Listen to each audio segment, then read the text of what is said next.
Do que todas as coisas são feitas?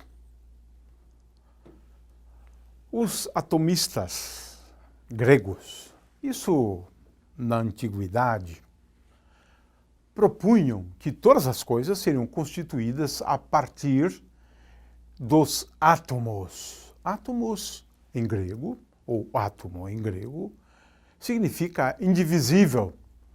Os átomos seriam os tijolinhos a partir dos quais todas as coisas são feitas.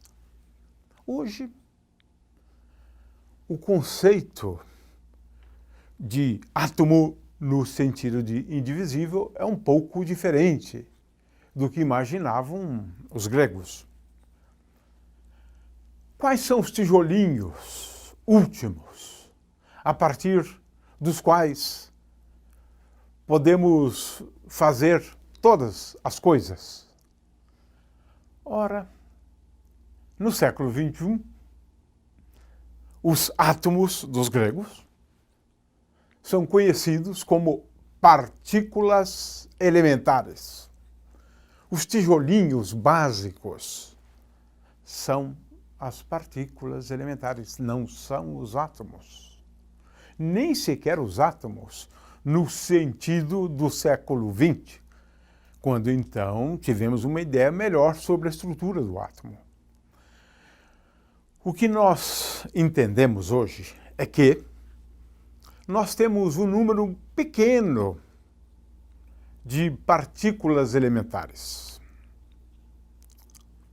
E também, na teoria moderna do Big Bang, é admitido que estas partículas estavam no início do universo e que tudo que existia no universo eram as partículas elementares.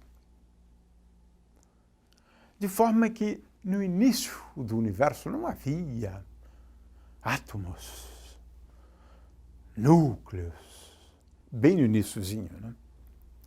Nós não tínhamos moléculas, estrelas, galáxias, nada disso. Tudo que havia no universo era uma sopa cósmica, uma sopa de partículas elementares bem no iniciozinho do universo. Muito bem, mas quais são essas estruturas básicas a partir das quais todas as coisas são feitas? Ora, hoje nós contamos com 61 partículas elementares. Não um número grande, não. Os gregos imaginavam um número infinito de átomos. O número de átomos é um pouco maior do que o número de partículas elementares, né? Só que, por não ser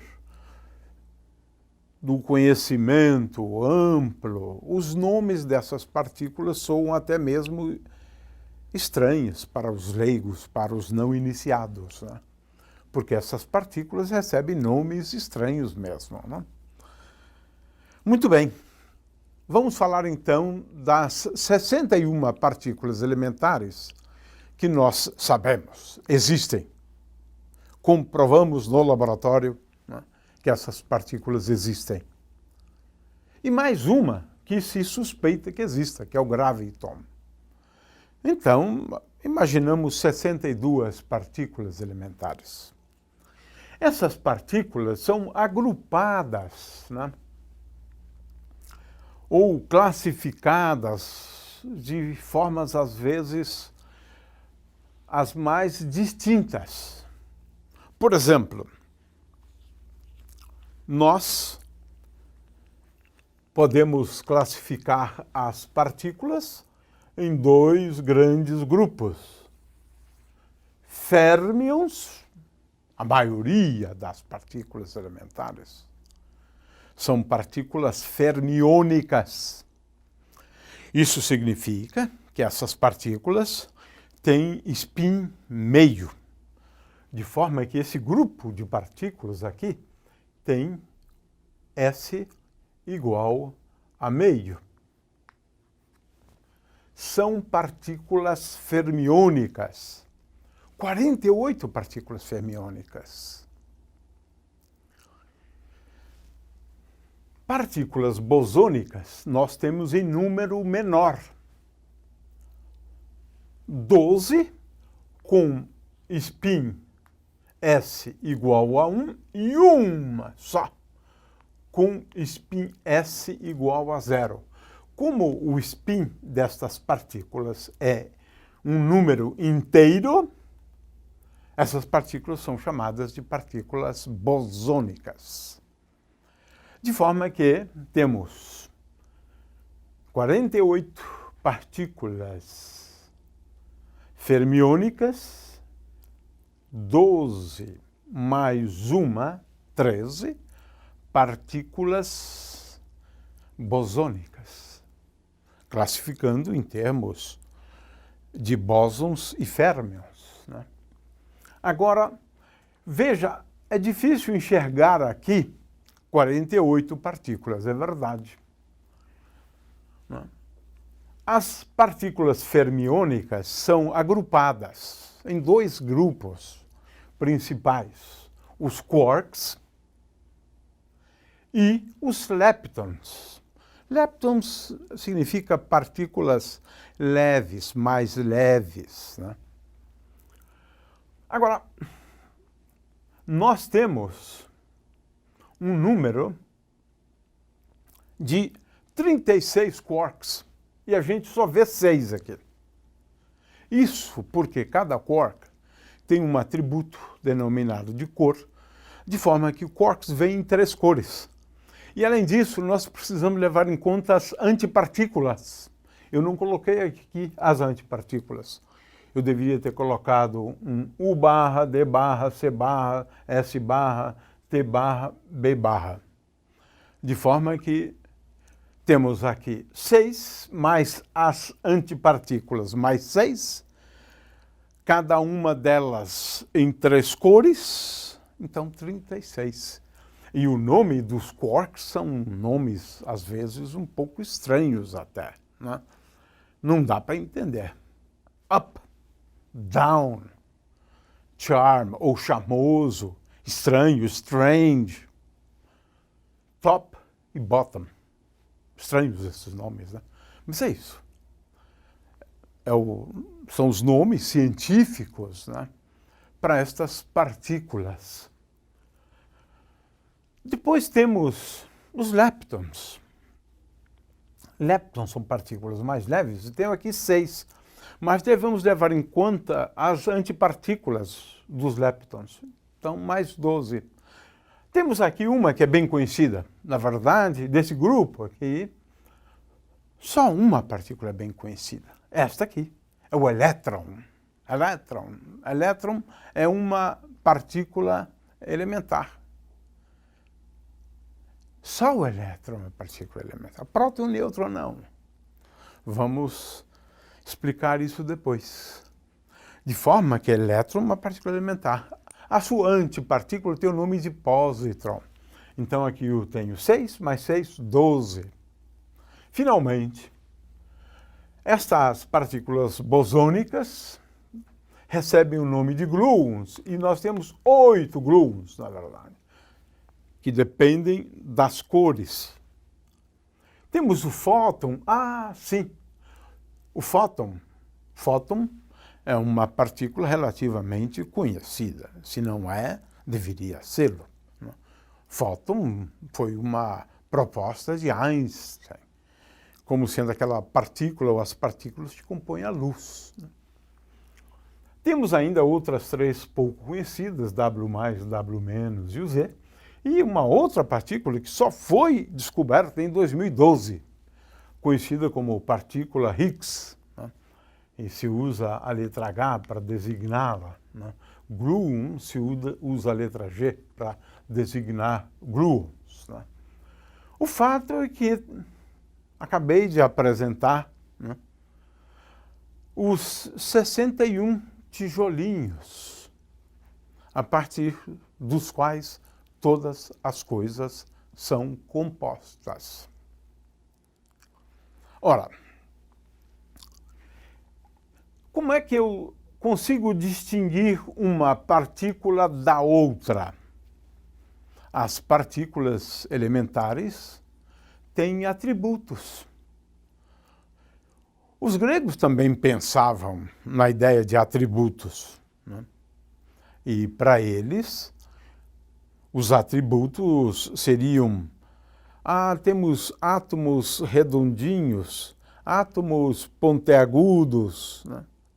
Para explicar as diferenças em relação aos materiais dos quais eles seriam os constituintes.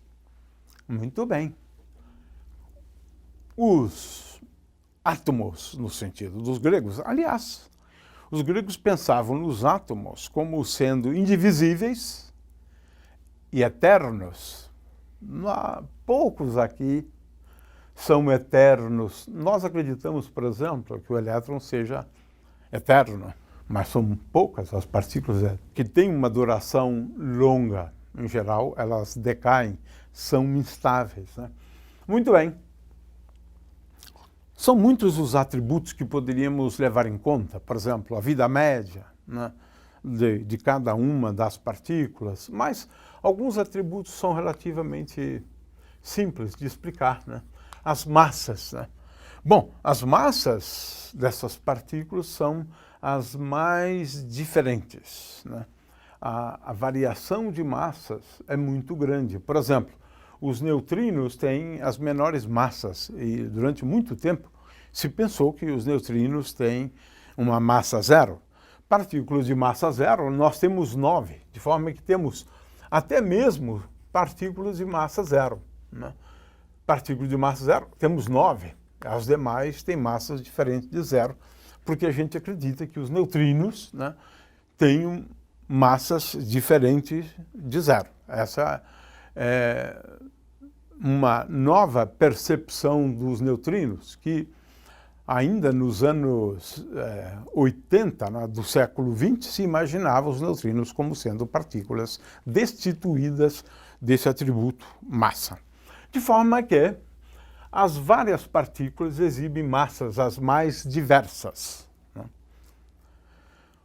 Muito bem. Além disso, temos as cargas elétricas, né? Um atributo importante. Cada uma dessas partículas tem carga elétrica, ou não, ou não. Por exemplo, os neutrinos têm carga elétrica igual a zero.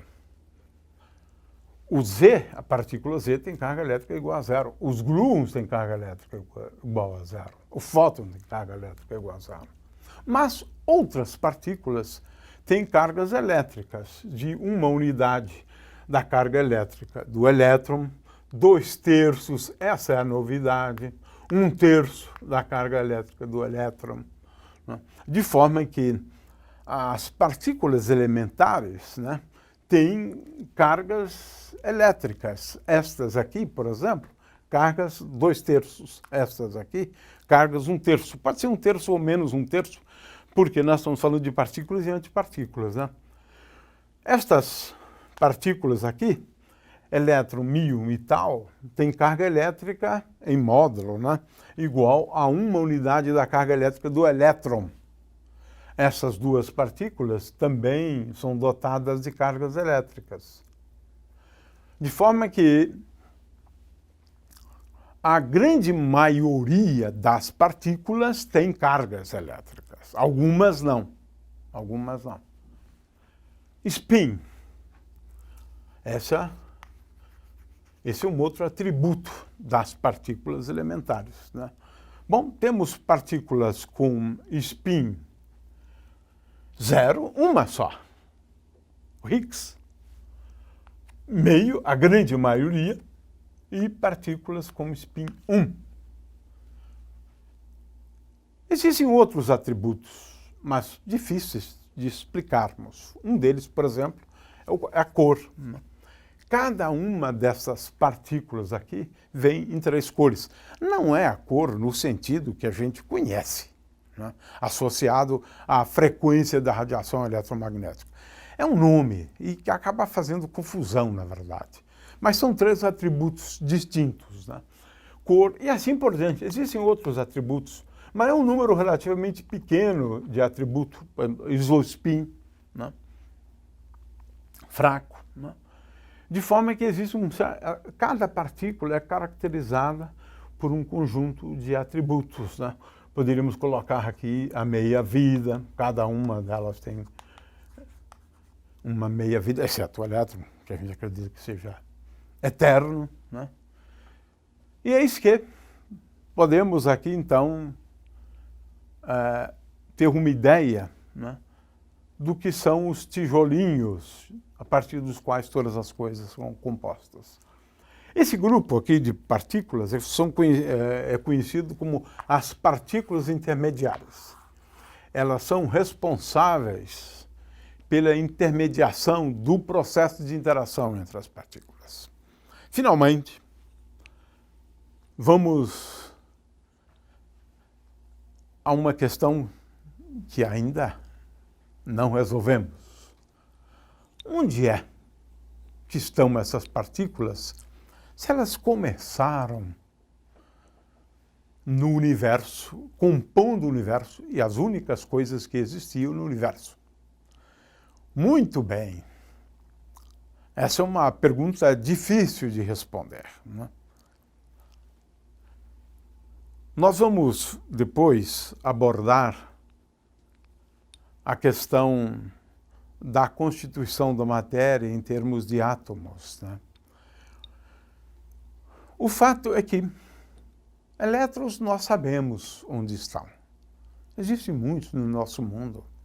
Existem muitos nas estrelas, nas galáxias, né?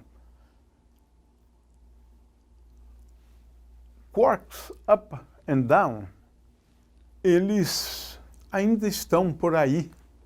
A gente não se dá conta, mas abrigados, né, em sacolas, conhecidas como prótons e nêutrons, né? Mas muitas, a maioria das partículas desapareceram num átomo, são partículas instáveis, né? Logo depois do início do universo. Algumas delas, provavelmente os neutrinos, façam parte do que é conhecido hoje como matéria de natureza não bariônica, né? Temos matéria de natureza bariônica, onde os quarks podem compor esse tipo de matéria. Mas, de qualquer maneira, o fato é que a grande maioria dessas partículas deixaram de existir, né?